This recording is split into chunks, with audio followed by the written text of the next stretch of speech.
एवं वाहिदपुर की जनता जो कि अनिश्चितकालीन धरने पर बैठ गई है, इससे पूर्व भी आपको बताते चले कि कुछ दिन पहले यही वाहिदपुर में धरना प्रदर्शन हो रहा था, जिसको किसी कारणवश बीच में स्थगित किया गया। उसके बाद आज से पुनः अनिश्चितकालीन धरना आयोजित किया गया। हमारे बीच बैठे हैं जिले के मंडल उपाध्यक्ष प्रभाकांत मिश्र एवं जिले के वरिष्ठ प्रवक्ता अजय कटियार, जिनके पास जिला विधिक सलाहकार का भी पद है। हम सीधी बात में इन्हीं की जुबानी जानेंगे ये कहानी। अजय जी, आज से जो अनिश्चितकालीन आप लोग धरने पे बैठे हैं, इसके पीछे क्या कारण है? देखिए, मैं आपको स्पष्ट कर दूं कि 14 तारीख को भी हमने यहाँ पे धरना प्रदर्शन एक दिन का किया था, जिसमें उप जिलाधिकारी महोदय ने हमारी मुलाकात जिलाधिकारी जी से, पुलिस अधीक्षक जी से, सीडीओ महोदय से और अपर जिलाधिकारी महोदय से कराई। कोई भी रास्ता न निकलने के कारण और 3 दिन का राष्ट्रीय चिंतन शिविर हरिद्वार में होने के कारण हमने एक दिन का आंदोलन शाम को स्थगित किया था, ये कहते हुए कि पहले हम हरिद्वार जाके राष्ट्रीय चिंतन शिविर में भाग लेंगे, और वो हमने जाके वहाँ भाग लिया। आज आप ये जो धरना प्रदर्शन अनिश्चितकालीन देख रहे हैं, ये राष्ट्रीय चिंतन शिविर हरिद्वार लाल चौकी में जो आयोजित हुआ था, आदरणीय राष्ट्रीय प्रवक्ता श्री राकेश टिकैत जी के निर्देशन में वहाँ पे हमने किसानों की बात को रखा है कि किस तरीके से NHAI टोल प्लाजा को जनपद फर्रुखाबाद के वाहिदपुर में अपनी हठधर्मी पे उतारू होकर असंवैधानिक रूप से बना रही है। उनके पास यहाँ बनाने का कोई भी प्रपत्र नहीं है।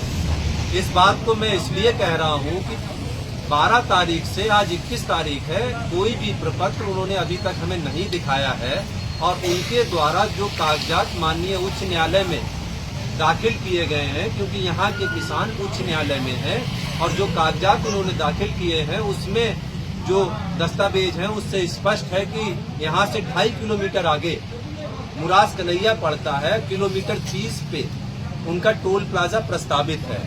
किस तरीके से वो वहाँ की चीज यहाँ पे लाए, अगर यहाँ पे लाए भी हैं तो दूसरा दस्तावेज वो वहाँ पे ये बताते हैं कि वाहिदपुर की जहाँ पे आबादी शून्य है, गैर आबादी है, वहाँ पे टोल प्लाजा का निर्माण करेंगे। लेकिन मैं सम्मानित मीडिया बंधुओं से ये कहूँगा कि वो जरूर यहाँ की ये 90 दुकानें, 3 यहाँ के जूनियर स्कूल, 200 मीटर आगे MBBS medical college, BAMS medical college और डिग्री कॉलेजेस हैं।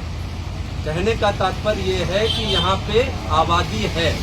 यहाँ से 300 मीटर अगर हम मोहम्मदाबाद साइड बढ़ेंगे या कह दें मुरास कन्हैया की तरफ बढ़ेंगे तो आबादी शून्य होती है वाहिदपुर ग्राम सभा की। अगर हम उनका वही दस्तावेज सही मान लें तो वो यहाँ से हट के 400 मीटर आगे जाएं, जहाँ आबादी शून्य है वाहिदपुर की, वहाँ बना लें। हमारे वाहिदपुर के किसानों को कोई आपत्ति नहीं है। आप छोटे छोटे बच्चे देख रहे हैं, ये बच्चे ये इन्हीं 3 स्कूलों में पढ़ते हैं। अगर मैं आपसे पूछूं कि ये बच्चा इस रोड के उधर पढ़ता है तो टोल प्लाजा बनने के बाद ये बच्चा रोड के उधर कैसे जाएगा? इनके भविष्य पे भी खतरा मंडरा रहा है, और किसानों की जो जीविका का साधन है, जिससे वो अपने बच्चों का पेट पालते हैं, उन्हें एजुकेशन देते हैं, उस पे भी संकट के बादल हैं। आप लोग प्रशासन मिले थे, प्रशासन ने क्या आश्वासन दिया? देखिए, प्रशासन के पास आश्वासन देने के लिए कुछ नहीं है। उनका ये कहना है कि ये राज्य सरकार का काम न होकर केंद्र सरकार का है, और केंद्र सरकार के सामने वो हस्तक्षेप नहीं कर पा रहे। हमने उनसे मांग की है कि वो हमें NHAI से दस्तावेज दिलाएं। जैसा कि कुछ मिनटों पहले SDM सदर गजराज सिंह यादव यहाँ पे आए थे, और आपके प्रतिनिधि मंडल के मंडल उपाध्यक्ष प्रभाकांत मिश्रा से उनकी मुलाकात हुई थी। आखिर दोनों के बीच में क्या वार्तालाप हुई थी, इसकी जानकारी प्रभाकांत मिश्रा से हम जानना चाहते हैं कि ऐसी क्या समानता नहीं बैठी जिसको लेकर अनिश्चितकालीन धरना आपको नियमित रूप से चलाना पड़ रहा है। प्रभाकांत जी, उनसे जो वार्ता हुई हमारे SDM महोदय से, वो एक नियम का संदेश हमारे पास लाई थी। वार्ता ने कहा था कि यहाँ हम जाएं और यहाँ काम होने दें। जो आप लोगों ने तंबू लगा दिया और झंडा गाड़ दिया है, आप शांतिपूर्वक धरने पे बैठे, लेकिन वहाँ काम होने दें। मैंने एसडीएम महोदय से ये कहा कि काम जब हम धरने पे बैठेंगे तो काम नहीं होगा। जब क्या औचित रहा कि हम धरने पे बैठे काम हो रहा नहीं होगा, यहाँ टोल प्लाजा नहीं बनेगा। आप डीएम साहब से हमारी भी फरियाद, आप बीच के हैं, डीएम साहब की वार्ता जो संदेश दिया हमारे तक लाए और हमने जो संदेश दे रहे हैं कि टोल प्लाजा नहीं बनेगा यहाँ, हम धरने पे यहाँ बैठेंगे, किसी कीमत पर नहीं बनेगा। मेरा संदेश डीएम साहब से कह देना। क्या लगता है अगर मान लीजिए आपके बैठने से आपका कोई नहीं चलता है, क्या लगता है पहले तो मेरे राष्ट्रीय अध्यक्ष का आह्वान प्रदेश अध्यक्ष से पहुंचा है। प्रदेश अध्यक्ष राजपाल शर्मा जी आ रहे और जिले के तमाम जिलाध्यक्ष, मंडल के अध्यक्ष यहाँ आ रहे हैं। तब भी अगर वार्ता से नहीं सुलझेगा तो अगली रणनीति होगी कि यहाँ इस फरुखाबाद में टिकट का आगमन होगा। और ये मैं तो ये कहता हूँ कि टोल प्लाजा तो नहीं बनेगा, चाहे कुछ भी हो जाए। आपका विरोध टोल प्लाजा को लेकर है या टोल प्लाजा की जो बिल्डिंग है उस बिल्डिंग का कंस्ट्रक्शन आगे बढ़ाने को लेकर है? हम तो कहते जहाँ प्रस्तावित है टोल प्लाजा, जहाँ प्रस्तावित है यहाँ से 2 किलोमीटर वहाँ बना दे। ये आबादी क्षेत्र में कहीं उत्तर प्रदेश में देख लो, कहीं आबादी क्षेत्र में अगर टोल प्लाजा कहीं बनी अपना हो तो यहाँ भी बन जाए, हमें दिक्कत नहीं है। हमें टोल प्लाजा दिक्कत नहीं है। हमें यहाँ के बच्चों की, यहाँ जो बिल्डिंगें जो किसान तबाह है, किसान पे अत्याचार हो रहा है, उस पे है। हमें टोल प्लाजा नहीं, थोड़ा 2 किलोमीटर बना लो। क्या लगता है जैसा कि आपके संगठन ने कहीं दूसरी जगह भी यही काम किया था, टोल प्लाजा बन चुका था, उस समय वहाँ पर आपने अपना झंडा फहराया था, क्या ऐसा यहाँ भी देखने को मिलेगा? हाँ मिलेगा। ये तो हमने दोपहर में कहा था कि अगर यहाँ के शासन साल में भगवान सद्बुद्धि थे कि दिल्ली बॉर्डर न बना दें, जो टोल प्लाजा वहाँ जो बन रहा था उसको रुकाने का काम भारतीय किसान टिकट ने किया, वो न यहाँ पुनरावृत्ति हो। मैं यही चाहता हूँ वार्ता से हल हो जाए। और यहाँ तो मैं कहता हूँ किसी कीमत पर टोल प्लाजा नहीं बनेगा, चाहे कुछ भी हमें करना पड़े, चाहे कहीं हद तक जाना पड़े, यहाँ टोल प्लाजा नहीं बनेगा। देखिए, टोल प्लाजा में अगर आपने झंडे की बात कही है तो आप देख सकते हैं कि हमारा टोल प्लाजा झंडा लगा हुआ है। प्रस्तावित जो है टोल प्लाजा प्रस्तावित 2018 में हुई, तो आखिर स्थानीय जनता 2018 में अगर प्रस्तावित हुई थी टोल प्लाजा तो तब तक विरोध क्यों नहीं कर रही थी? देखिए, 2018 की अगर हम बात करें तो 2018 में जब उसके बाद काम जो स्टार्ट हुआ है वो मुराद कन्हैया से इधर आके हुआ है। 4 दिन वहाँ काम चला है, यहाँ के किसान हमें बताते हैं। 4 दिन के बाद उसके बाद उन्होंने यहाँ आके चूना ऊना डालना शुरू किया, तब यहाँ के किसानों ने विरोध किया। और उसके बाद किसान जो है माननीय उच्च न्यायालय में गए।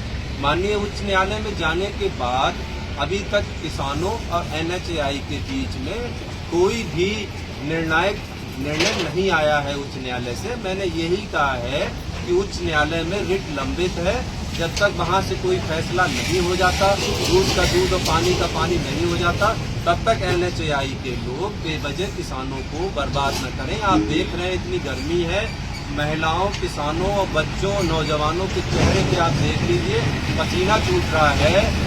इसका उत्तर प्रशासन और NHAI के लोगों को देना पड़ेगा कि आखिर बार बार किसानों के ये पसीने के साथ खिलवाड़ करते हैं। अगर ये पसीना इस पावन धरती पे गिरा तो यहाँ क्रांति होगी आदरणीय राकेश टिकैत जी के नेतृत्व में। और हमने वादा किया था कि हम टोल प्लाजा पे भारतीय किसान यूनियन टिकैत का झंडा फहराएंगे। हमने वहाँ झंडा लगाया है। हम चाहते हैं कि वो हमसे वार्ता करें। ये हमारी चेतावनी नहीं है प्रशासन को, मैं ये चाहता हूँ कि वो हमसे वार्ता करें। NHAI के लोग यहाँ आए, यहाँ के किसानों को, भारतीय किसान यूनियन को संतुष्ट करें कि आखिर किस आधार पे वो यहाँ पे टोल प्लाजा बना रहे हैं। ऐसा पिछले दिनों में जो आपने यहाँ पे करना किया था, उसी में हमने आपसे एक सवाल किया था कि जो टोल प्लाजा यहाँ से 200 मीटर पीछे बना रहा था वो यहाँ पे आकर क्यों बनाया गया और इसका क्या कारण है? देखिए, इसका मुख्य रूप से अगर हम कारण कह दें तो यहाँ के किसान और यहाँ के किसानों के बताने के अनुसार भारतीय किसान यूनियन जो समझ पाई है उसमें कहीं ना कहीं NHAI के जो वरिष्ठ अधिकारी हैं उनके यहाँ के धनाढ्य और राजनीतिक लोगों से साठगांठ हो गई है, जिस वजह से विधिक रूप से दस्तावेजों को एक किनारे रखते हुए किसानों के साथ दुर्व्यवहार किया जा रहा है, उनकी दुर्गति कही जा रही है, जिसका भारतीय किसान यूनियन डट के मुकाबला कर रही है। कब तक चलेगा?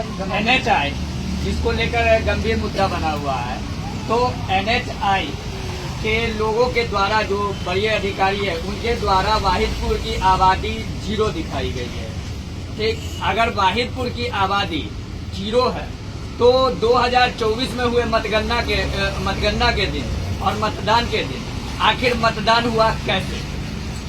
देखिए, मुझे लगता है कि इस प्रश्न का उत्तर मुझे देने की अपेक्षा अगर यहाँ का जिला प्रशासन दे। आदरणीय उप जिलाधिकारी महोदय जी यहाँ आते हैं, आदरणीय जिलाधिकारी अपनी बात को रखते हैं, तो मैं उन्हीं से ये प्रश्न जो आपने मुझसे किया मैं आपके माध्यम से उनसे करना चाहूँ।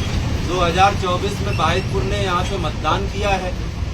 मतदान जो किया है, किसको किया है किसको नहीं, चर्चा का विषय ये नहीं, लेकिन चर्चा का विषय ये है कि आबादी शून्य नहीं है। इसीलिए हम चाहते हैं कि वो यहाँ आए, खुले मंच पर अपनी बात रखें। यदि वो अपनी जगह पे सही है तो हम उनके कार्य में बाधा नहीं डालेंगे, और यदि हम अपनी जगह पे सही हैं तो वो यहाँ से टोल प्लाजा वहाँ ले जाएं जहाँ पे पूर्व में प्रस्तावित था। आपको बताते चले कि यह वही वाहिदपुर है जिस वाहिदपुर में 2 गैर सरकारी विद्यालय मान्यता प्राप्त और 1 सरकारी विद्यालय इसी क्षेत्र में है। तो आखिर अगर इस क्षेत्र की आबादी अगर शून्य दिखाई गई तो आखिर सरकार ने मान्यता कैसे दिया 2 प्राइवेट विद्यालय को? और अगर प्राथमिक विद्यालय जो प्राइमरी स्कूल गवर्नमेंट बनाई गई, जब आबादी थी तो आखिर गवर्नमेंट का क्या औचित्य था कि एक वीरा जगह में एक विद्यालय निर्माण करना? यह भी सरकार पर सवालिया निशान बताता है। आगे की खबरें भी आपको दिखाते रहेंगे, तब तक के लिए देश और दुनिया की खबर के लिए देखते रहें। हमारे प्रचार